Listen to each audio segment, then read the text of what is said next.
Assalamualaikum warahmatullahi wabarakatuh.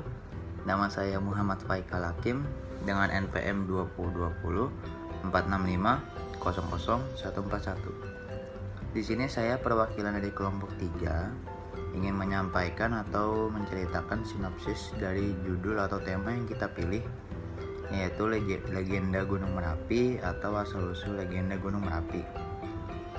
Langsung saja, Gunung Merapi berada di Kabupaten Sleman, Provinsi Daerah Istimewa Yogyakarta, dan di beberapa kabupaten di Provinsi Jawa Tengah, seperti Kabupaten Magelang, Boyolali, dan Klaten. Menurut cerita masyarakat setempat atau di daerah tersebut, dahulu daerah yang kini ditempati oleh Gunung Merapi masih berupa tanah datar. Oleh karena suatu keadaan yang sangat mendesak, para dewa di Kahyangan bersepakat untuk memindahkan Gunung Jamur Dipa yang ada di Laut Selatan itu ke daerah tersebut. Namun setelah dipindahkan, Gunung Jamur Dipa yang semula hanya berupa gunung biasa atau gunung non aktif berubah menjadi Gunung Merapi. Nah, apa yang menyebabkan Gunung Jamur Dipa berubah menjadi Gunung Merapi setelah dipindahkan ke daerah tersebut? Dilanjut dengan teman saya. Terima kasih. Assalamualaikum warahmatullahi wabarakatuh. Perkenalkan, nama saya Renard Carlson Valencius, NPM 2018 465 Saya akan melanjutkan sinopsis dari cerita legenda asal-usul Gunung Merapi. Alkisah, Pulau Jawa adalah satu dari 5 pulau terbesar di Indonesia. Konon, pulau ini pada masa lampau letaknya tidak rata atau miring. Oleh karena itu, para dewa di Kahyangan bermaksud untuk membuat pulau tersebut menjadi tidak miring. Dalam sebuah pertemuan, mereka kemudian memutuskan untuk mendirikan sebuah gunung yang besar dan tinggi di tengah-tengah Pulau Jawa sebagai penyeimbang. Maka disepakatilah untuk memindahkan Gunung Jamur Dipa yang berada di Laut Selatan ke sebuah daerah tanah datar yang terletak di perbatasan Kabupaten Sleman, Provinsi Daerah Istimewa Yogyakarta, dan Kabupaten Boyolali, serta Klaten, Provinsi Jawa Tengah. Selanjutnya akan dilanjutkan oleh teman saya. Terima kasih. Baik, di sini saya Siti Nurlela akan melanjutkan sinopsis dari Karenat. Nah, untuk kelanjutannya, sementara itu di daerah di mana Gunung Jamur Dipa akan ditempatkan terdapat 2 orang empu yang sedang membuat keris sakti.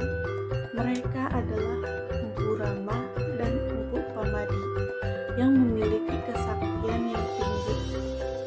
Oleh karena itu, para dewa terlebih dahulu akan menasehati kedua empu tersebut agar segera pindah ke tempat lain, sehingga tidak tertindih oleh gunung yang akan ditempatkan di daerah itu.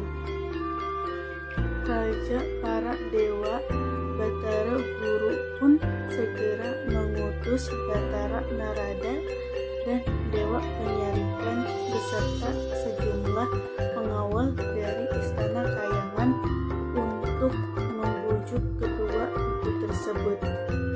Nah, untuk selanjutnya yaitu membahas mengenai penokohan yang akan dibahas oleh Kak Bangkit.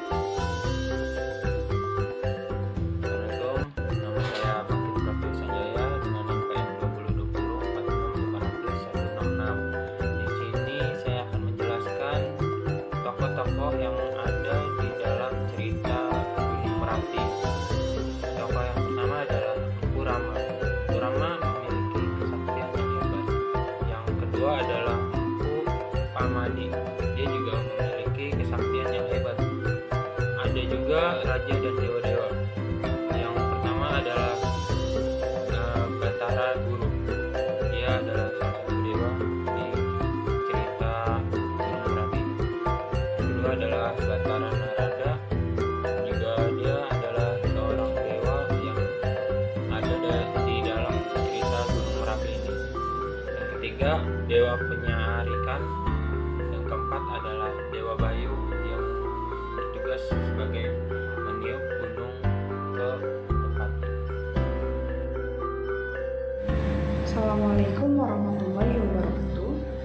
Saya Anis Prita Harisno dengan NPM 2020465051. Di sini saya akan menyampaikan pesan moral dan unsur-unsur yang dapat divisualisasikan dari legenda Gunung Merapi. Dari kisah ini, ada satu moral yang bisa dipetik, yakni janganlah bersikap egois dan keras kepala. Empu Pamadi dan Empu Rama bersikeras mempertahankan tempat tinggal mereka, padahal Gunung Jamur-Dipa bila tidak dipindahkan dapat menyebabkan Pulau Jawa semakin miring. Namun, mereka tak mempedulikan alasan para dewa. Alhasil, mereka pun tak terselamatkan karena tertindih Gunung Jamur-Dipa. Dari situ dapat ditarik kesimpulan bahwa apabila orang yang egois dan keras kepala akan mendapatkan balasannya. Unsur-unsur yang dapat divisualisasikan, yang pertama, Gunung Merapi atau Gunung Jamur-Dipa. Yang kedua, Empu Rama dan Empu Pamadi. Yang ketiga, Batara Narada dan Dewa Penyihar Ikan. Yang keempat adalah keris. Dan yang terakhir adalah pakaian adat di Yogyakarta. Itu saja yang dapat saya sampaikan. Terima kasih. Assalamualaikum warahmatullahi wabarakatuh. Saya Muhammad Runoviansyah. Di sini saya akan menjelaskan tentang cover yang sudah kami buat. Pertama-tama, untuk alatnya sendiri saya menggunakan Ibis Pen Mobile. Dan untuk referensinya sendiri saya mengumpulkan mood board yang saya kumpulkan dari Google dan juga Pinterest.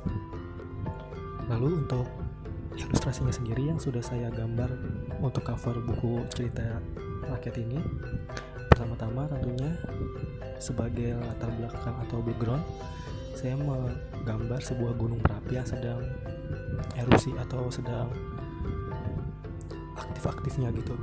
Lalu di depannya terdapat dua dewa atau dua utusan dari kayangan atau dari langit yang menggunakan pakaian atau kostum khas kayangan atau kerajaan dengan menyelipkan dua motif batik khas Jogja, yaitu motif parang dan juga terutung. Kedua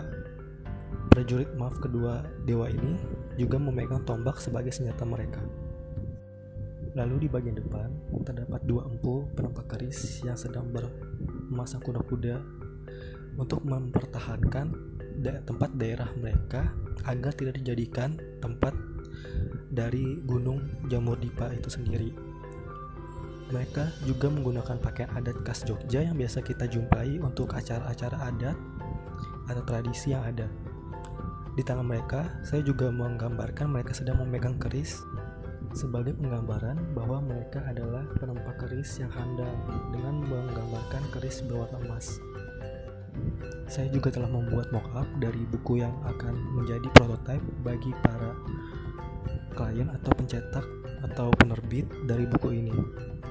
Mungkin itu saja dari saya. Sebagai perwakilan dari kelompok 3 ini, kurang lebihnya mohon maaf. Wassalamualaikum warahmatullahi wabarakatuh.